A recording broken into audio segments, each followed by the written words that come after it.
নতুন আপডেট দিল আবহাওয়া অফিস। বেশ কিছু এলাকাতে আবারও কিন্তু ঝড়ের পূর্বাভাস দিয়েছে এই মুহূর্তে, যেহেতু প্রচণ্ড গরমে নাজেহাল অবস্থা প্রায়।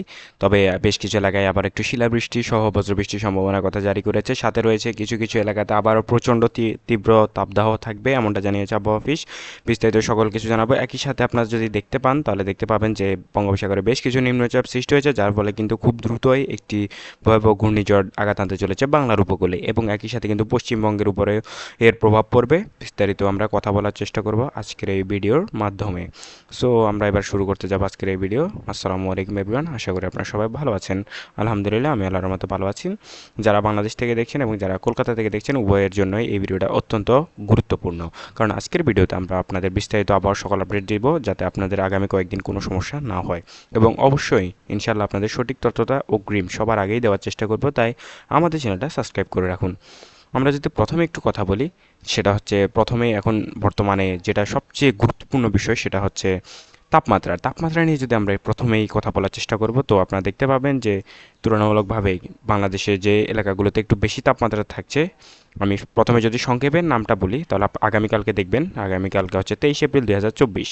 আগামীকালকে যে এলাকাতে সবচেয়ে বেশি তাপমাত্রা থাকবে সেটা হচ্ছে, এখান থেকে আপনারা দেখতে পাচ্ছেন যে রাজশাহী অঞ্চলে, বাংলাদেশের রাজশাহী অঞ্চলে সবচেয়ে বেশি তাপমাত্রা অনুভূত হবে, এবং সবচেয়ে ইম্পর্টেন্ট সময় হচ্ছে কিন্তু 2টা থেকে 3টা, এর মাঝে যদি আপনারা দেখতে চান তো আপনারা এখানে দেখতে পাবেন যে বাংলাদেশের মধ্যে কিন্তু তাহলে সবচেয়ে বেশি তাপমাত্রা আপনারা এখান থেকে দেখছেন যে রাজশাহীর অঞ্চলে, সেখানে কিন্তু 42 ডিগ্রি সেলসিয়াসের আশপাশে তাপমাত্রা অবস্থান নিচ্ছে। একই সাথে অন্যান্য অঞ্চলে কিন্তু রয়েছে 40 থেকে 41 ডিগ্রি সেলসিয়াসের আশপাশে, কিন্তু রাজশাহীতে কোথাও কোথাও আবার 43 ডিগ্রি সেলসিয়াসে দেখা যাচ্ছে। তো রাজশাহীর কোন অঞ্চলে কেমন থাকবে বিস্তারিত আমরা এখন একটু দেখানোর চেষ্টা করব।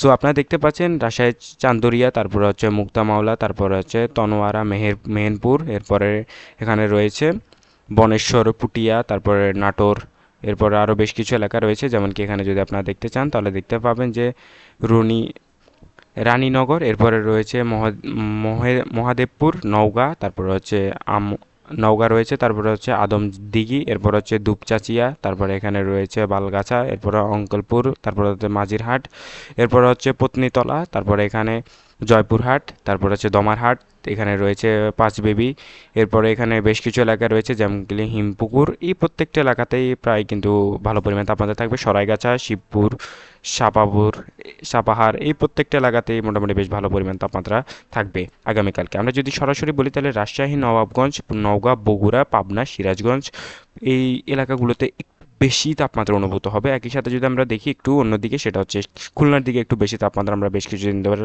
লক্ষ্য করছি। সেই অনুযায়ী যদি বলি তাহলে দেখতে পাচ্ছেন এখানে আপনারা বেশ কিছু এলাকার চোখে পড়ছে, যেমন কি রঘুনাথপুর, তারপরে হচ্ছে আমভিটা, এখানে রয়েছে ধমালিয়া, এরপরে হচ্ছে ডুমুরিয়া, এখানে রয়েছে, এগুলো কিন্তু আমি বলছি খুলনার এলাকার মধ্যে পড়ছে। এরপরে হচ্ছে অভিভিটা, এরপর এখানে বেশ কিছু এলাকা রয়েছে খুলনার মধ্যে, যেমন কি খালিশপুর, তারপরে হচ্ছে ফুলবাড়ি গেট, সোনাডাঙ্গা, তারপরে এখানে রয়েছে বাটিঘাটা, এরপরে ফকিরহাট, এই এলাকাগুলোতেও বেশ বেশি পরিমাণ তাপমাত্রা দেখা যাচ্ছে আগামীকালকে থাকবে। টোটাল যদি আমি একটু সংক্ষেপে আপনাদের বলার চেষ্টা করি তাহলে দেখতে পাচ্ছেন সাতক্ষীরা, খুলনা, যশোর, ফরিদপুর, পাবনা, সিরাজগঞ্জ, বগুড়া, নওগাঁ, নবাবগঞ্জ, রাজশাহী, প্রত্যেকটা এলাকাতেই মোটামুটি তুলনামূলকভাবে বাংলাদেশের তুলনায় বেশি তাপমাত্রা, অন্যান্য এলাকার তুলনায় একটু বেশি তাপমাত্রা থাকবে আগামীকালকেও। সো আপনারা জানেন যে এই এলাকাগুলোতে কিন্তু অলরেডি জারি করা হয়েছে, হিট অ্যালার্ট জারি করা হয়েছে, কাজেই আগামী 3 দিন আরও এই এলাকাগুলোতে হিট অ্যালার্ট থাকবে। সো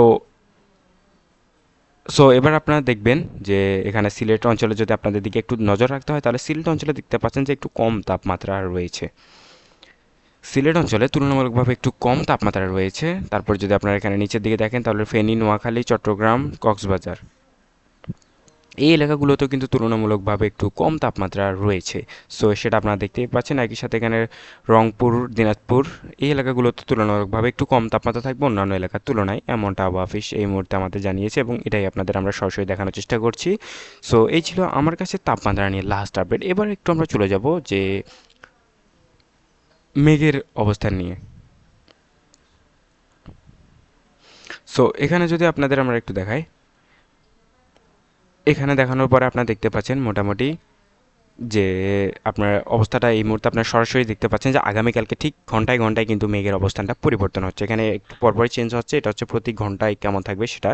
সো এখানে আপনাদের যদি আমি সরাসরি এত না বুঝে যদি সরাসরি বলতে চাই, তাহলে আগামীকালকে আপনারা বেশ ভালো পরিমাণ মেঘের আনাগোনা দেখবেন। তবে দুপুরের পর থেকে বাংলাদেশের উপর থেকে মেঘটা সরে যাবে এবং চট্টগ্রামের উপর বেশ কিছু মেঘ অবস্থান নেবে। তবে রংপুরের উপর তেমন কোনো মেঘই আগামীকালকে দেখা যাবে না, কাজেই সূর্য মোটামুটি যেহেতু একটু হেলে কিরণ দিবে আগামীকালকে, রংপুর, সিলেট, চট্টগ্রাম এই এলাকাগুলোতে একটু তুলনামূলকভাবে কম তাপমাত্রা পড়বে এবং রাজশাহীর উপর অতটা মেঘ দেখা যাবে না। রাজশাহীতে তির্যকভাবে সূর্য আলো দিবে, যার ফলে কিন্তু সেখানে তাপমাত্রা থাকবে প্রচণ্ড বেশি, এমনটা আবহাওয়া অফিস এই মুহূর্তে আমাদের জানিয়েছে। অর্থাৎ রাজশাহীতেই কিন্তু আগামীকালকে আবার দেখা যাবে প্রচণ্ড তাপদাহ, এমনটা আমরা এই মুহূর্তে নিশ্চিতভাবে আপনাদের বলতে পারছি। সো এরপর আপনার মেঘের অবস্থান দেখার পর এবার আমরা একটু চলে যেতে চাইবো যে বৃষ্টির অবস্থান। তার আগে আমরা একটু দেখব বৃষ্টি দেখার আগে আমরা একটু বাতাসের যে গতিপথ সেটা কেমন রয়েছে এবং কেমন থাকবে আগামীকালকে সেটা দেখাবো।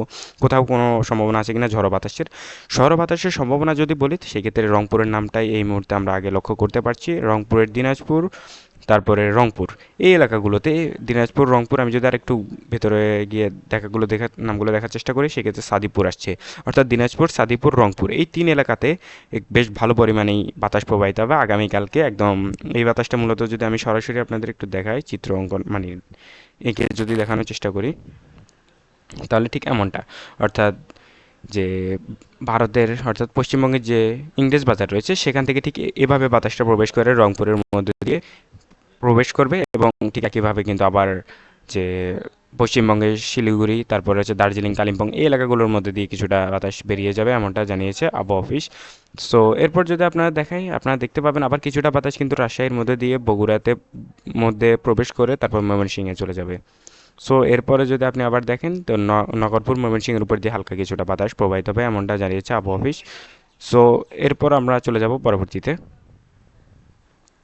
সো এরপর যদি আপনাদের একটু আমরা দেখাই, তাহলে আপনারা এখানে দেখতে পাবেন। সো এরপর যদি আপনারা এখানে যদি আরও নিচের দিকে একটু দেখার চেষ্টা করি, তাহলে আবারও এদিকে বাতাস একটু বেশি লক্ষ্য করা যাচ্ছে। আমরা কিন্তু আবার বলছি আপনাদের সরাসরি স্যাটেলাইটের মাধ্যমে আমরা কিন্তু এখানে সরাসরি আপনাদের দেখানোর চেষ্টা করছি।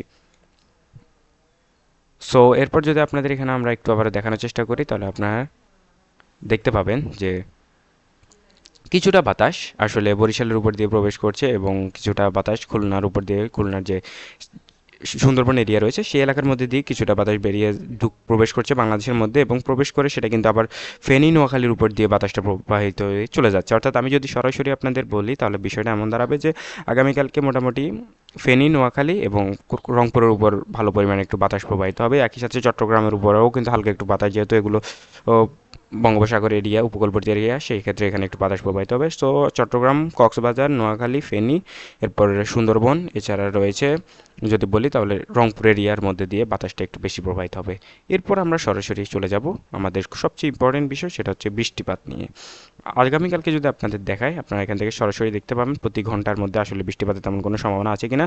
সকালবেলা একদম আগামীকালকে ভোরবেলা কিন্তু হালকা একটু বৃষ্টির সম্ভাবনা জারি করা হয়েছে সিলেট অঞ্চলে, এছাড়া তেমন কোথাও বৃষ্টিপাত লক্ষ্য করা যাচ্ছে না।